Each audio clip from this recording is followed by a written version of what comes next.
Today we try to figure out what is the best way to revive your banana plants after the winter. I will give you several examples of my banana plants and what I try to do to get them back to life after the winter. If you have banana plants yourself, you probably recognize several of the issues that you can have with them. So in this video we try to figure out what works best to get them back growing after the winter. I am really happy with my banana plants. They grow fast, they are big and they give my garden a tropical vibe. Those are coming from last year and they survived the winter inside. And now I'm trying to figure out what gives them the best chance to survive so that they can grow bigger in the next season. If you also have banana plants, you know that it's not simply putting them in a shed in the winter, pulling them out and they will just start again. There are always some challenges with the water. If you leave them dry, they die. If you give them too much water, they will rot. And I had a few successful ones. One that became 3 meters and even flowered over the last year. But that was just one.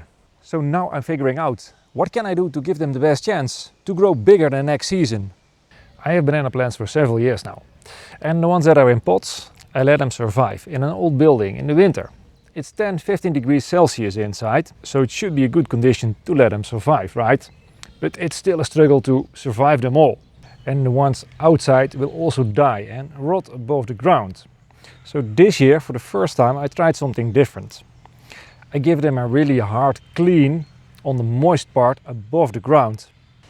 By removing the stump above the ground that was moist and soft, I cut everything away in the hope that it would grow back when the temperatures are increasing.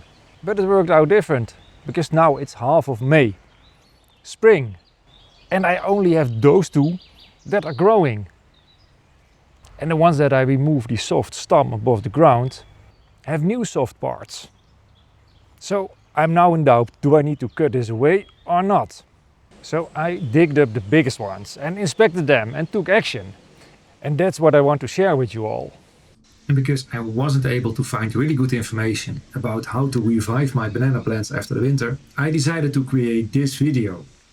And I think it's nice to show you around my banana farm to start with. Those are several banana plants around my palm trees. In the open ground, they're a bit higher, so that if there is a lot of rain, they're not flooded. Those are about 50 centimeters high.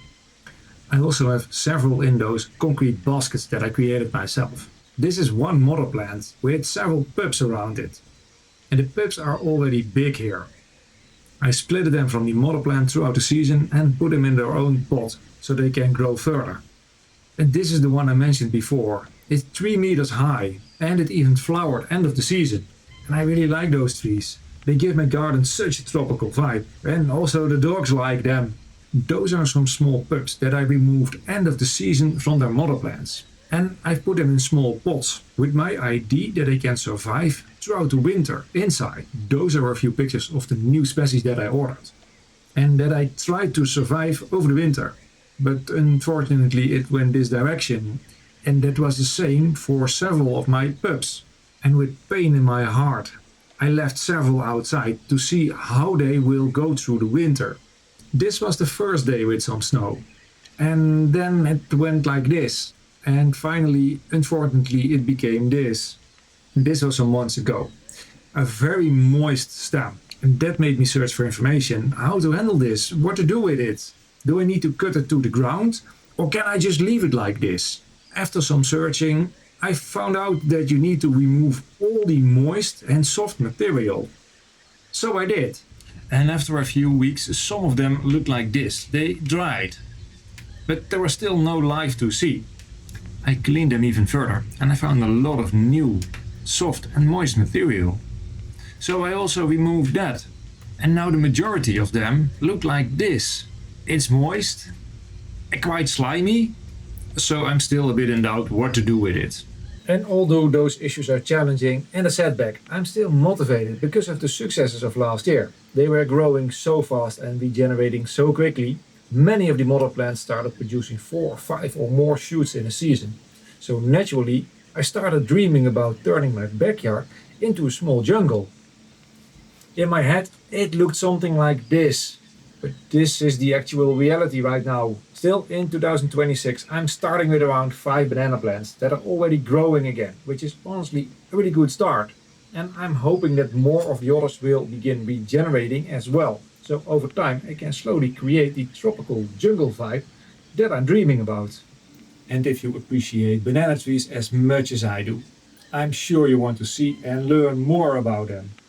So I'll give you more examples about what I did with my banana trees to see if I can revive them. Here you can see what's left of one of the big banana plants. I'm cleaning the surface a bit and you can already see the harder, healthier part of the plant. Because this is an experiment to see how I can revive them in the best possible way, I decided to completely dig this one out of the ground. That way I can expect the roots and check the condition of the parts where the life of the banana plant is stored. I try to be as careful as possible with the healthy roots that are still attached. The more healthy roots the plant keeps, the better its chances are to recover and grow well again in the future.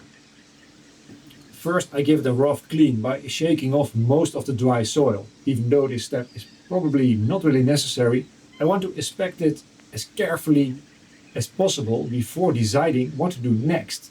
After that I rinse away the remaining old soil with groundwater. As you can see, there are still many healthy roots visible, which is a very good sign. Since this is part of my experiment, I want to clean it thoroughly, so I can clearly see how healthy the plant actually is.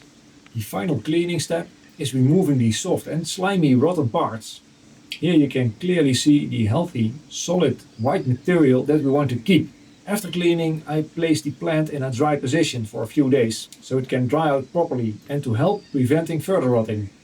I also want to show this one as an example. The surface became very moist, and after removing that outer layer and carefully cutting away some of the soft parts, you can see a lot of solid white material inside.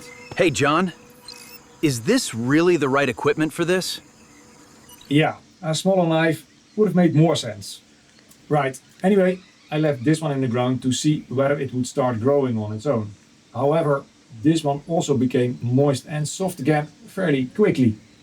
And I definitely don't have the perfect method how to revive them after winter. But I'm just trying things out, observing and learn along the way. And if you already have more experience with overwintering your banana plants, then please let me know in the comments. I really would like to learn from you. And I'm planning to create a follow-up video about this in a few months, so that you can see what actually worked.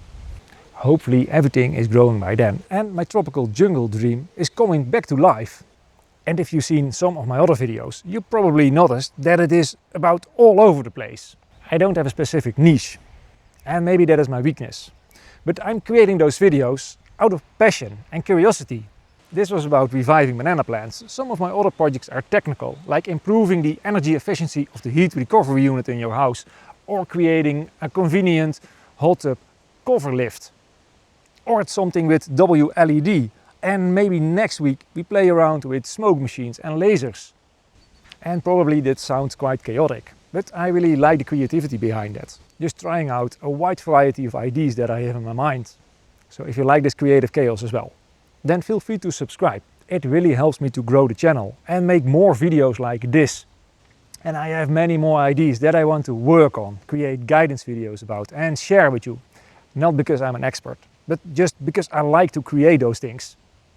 Thank you for watching this episode of Reviving My Banana Plants. I hope you liked it. I'm John, this was Forest Guy Wild, and I hope to see you in one of my next projects.